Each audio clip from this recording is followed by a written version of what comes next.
Salut tout le monde, j'espère que vous allez bien. On se retrouve aujourd'hui pour le deuxième épisode de l'émission Le Coin F1.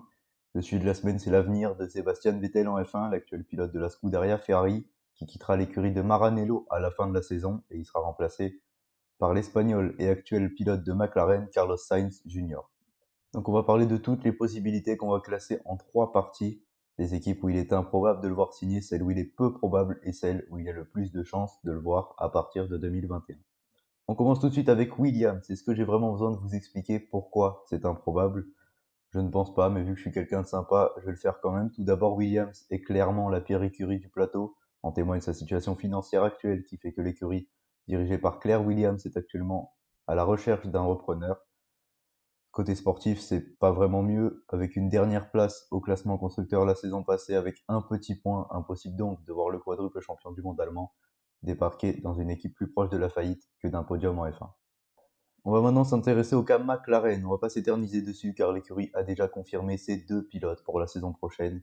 Daniel Ricciardo, fraîchement débarqué de Renault pour remplacer Sainz parti chez Ferrari, et Lando Norris qui continue lui son chemin avec l'écurie de Woking.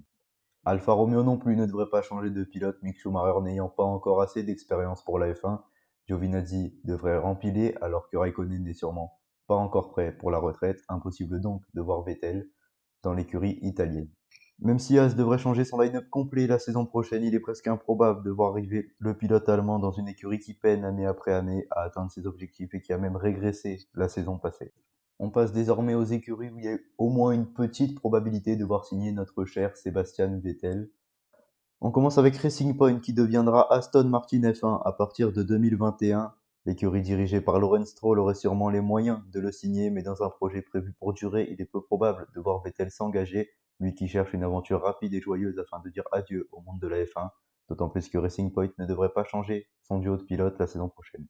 Chez Renault, Vettel aurait un constructeur à disposition, en plus d'une équipe, il pourrait donc peser dans les décisions autour de la direction prise par la monoplace et son moteur, en plus d'un rôle de leader quasi assuré aux côtés d'Esteban Ocon. Mais c'est Valtteri Bottas ou un jeune pilote de la filière qui pourrait lui être préféré, ayant un salaire bien moins conséquent et un avenir bien plus long que celui de Vettel dans la discipline reine du monde du sport auto.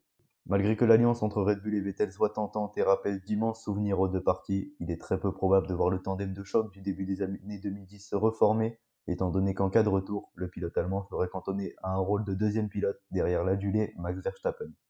Ah, un retour aux sources. Tentant, n'est-ce pas? Revenir où il a commencé, pourquoi pas? La boucle serait bouclée, d'autant plus que l'écurie italienne est dans le flou par rapport au choix de ses pilotes pour la saison prochaine, aucun des deux n'ayant été confirmé et étant donné le trou actuel dans la filière Red Bull. Sauf que, malgré un possible effort salarial, Vettel est en F1 pour gagner et pour l'instant, la petite sœur de Red Bull n'en est toujours pas capable.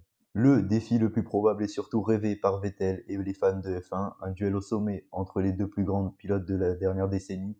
Il aurait certes fort à faire face à Lewis Hamilton, sextuple champion du monde.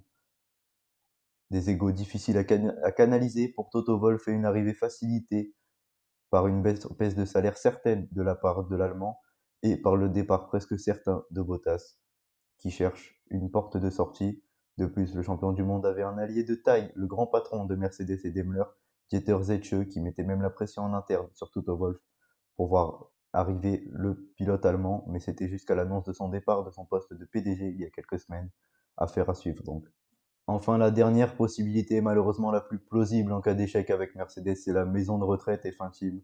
En effet, Vettel a déjà tout gagné, en a sûrement assez des critiques à son égard. De plus, il souhaite peut-être prendre un repos bien mérité auprès de sa famille après plus d'une décennie en Formule 1. Voilà, c'est la fin de cette vidéo, j'espère qu'elle vous a plu. N'hésitez pas à liker, commenter, vous abonner. Moi, je vous dis à mardi prochain pour le prochain épisode du Coin F1 et à demain pour une prochaine vidéo. Ciao tout le monde.